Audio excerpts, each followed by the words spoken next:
രാജ്യം വിട്ട് വേറൊരു സ്ഥലത്തേക്ക് പോകേണ്ടി വന്നപ്പോൾ സയ്യിദുനാ ഉസ്മാൻ ഇബ്നു അഫ്ഫാൻ റളിയല്ലാഹു അൻഹുവും ബീവി റുഖയ്യ റളിയല്ലാഹു അൻഹയും എത്യോപ്യയിലേക്ക് പലായനം ചെയ്യേണ്ടി വന്നു. അങ്ങനെ ജീവിതത്തിന്റെ പല ഘട്ടങ്ങളിലും അവരൊക്കെ അനുഭവിച്ച വേദനകളും പ്രയാസങ്ങളുമെല്ലാം നമ്മളിങ്ങനെ ഓർക്കണം. സുഖമായി ജീവിച്ചു എന്നല്ല അവരൊക്കെ കഷ്ടപ്പാടുകൾ ഒരുപാട് അനുഭവിച്ചു, വേദനകൾ ഒരുപാട് അനുഭവിച്ചു. എത്യോപ്യയിലേക്ക് പലായനം ചെയ്യുക എന്ന് പറഞ്ഞാൽ ഇത് വല്ലാത്തൊരു കാലഘട്ടമായിരുന്നു. സാമ്പത്തികമായി വലിയ കഴിവുള്ള ആളാണ് സയ്യിദുനാ ഉസ്മാൻ ഇബ്നു അഫ്ഫാൻ റളിയല്ലാഹു അൻഹു. പക്ഷെ ഗത്യന്തരമില്ലാതെ പലായനം ചെയ്യേണ്ടി വന്നു. അത് ഒന്നാമത്തെ ഒരു പലായനമായി.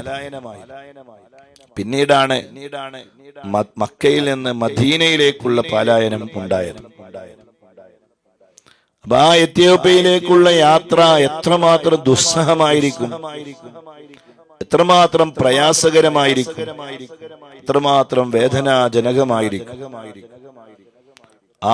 അങ്ങനെ ഒരുപാട് കഷ്ടപ്പെട്ട് അവരൊക്കെ ജീവിച്ചു. പിന്നീട് അവര് തിരിച്ച് മക്കയിലേക്ക് വന്നു.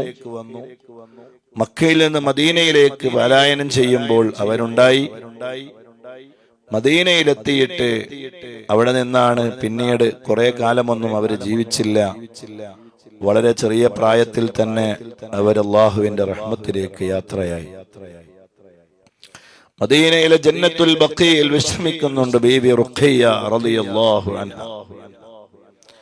അല്ലാഹുവേ, ആ ഉമ്മാന്റെ മദദ് ഞങ്ങൾക്ക് നൽകണേ അല്ലാഹ്, പൊരുത്തം ഞങ്ങൾക്ക് നൽകണേ റബ്ബേ,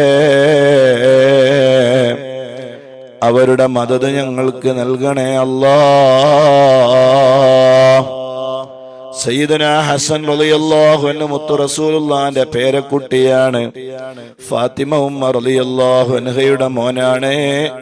സയ്യിദുനാ ഹുസൈൻ റളിയല്ലാഹു അൻഹുവിന്റെ കൂടെ ജനിച്ചവരാണ്. അവര് നല്ല പ്രയാസങ്ങളും വേദനകളും ഒക്കെ സഹിച്ചിട്ടുണ്ട്. അവരും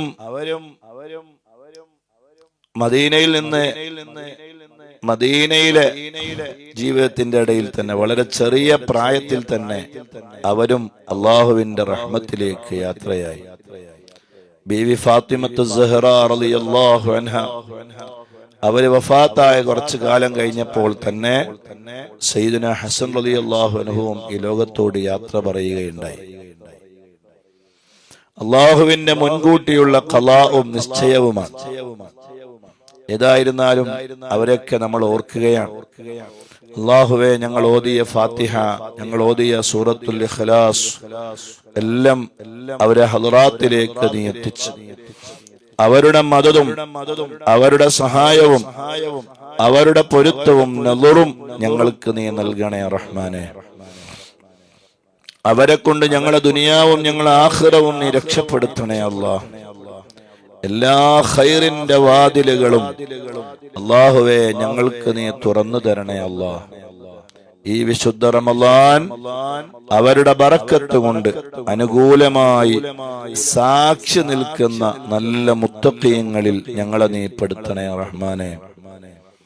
കൂടുതൽ നീട്ടുന്നില്ല, ദുആയിലേക്ക് കടക്കുകയാണ്. നമ്മൾ ദലായിലുൽ ഖൈറാത്ത് ചൊല്ലി, എല്ലാ ദിവസവും നമ്മൾ ചൊല്ലുന്ന ദിക്റുകൾ നമ്മൾ ചൊല്ലി.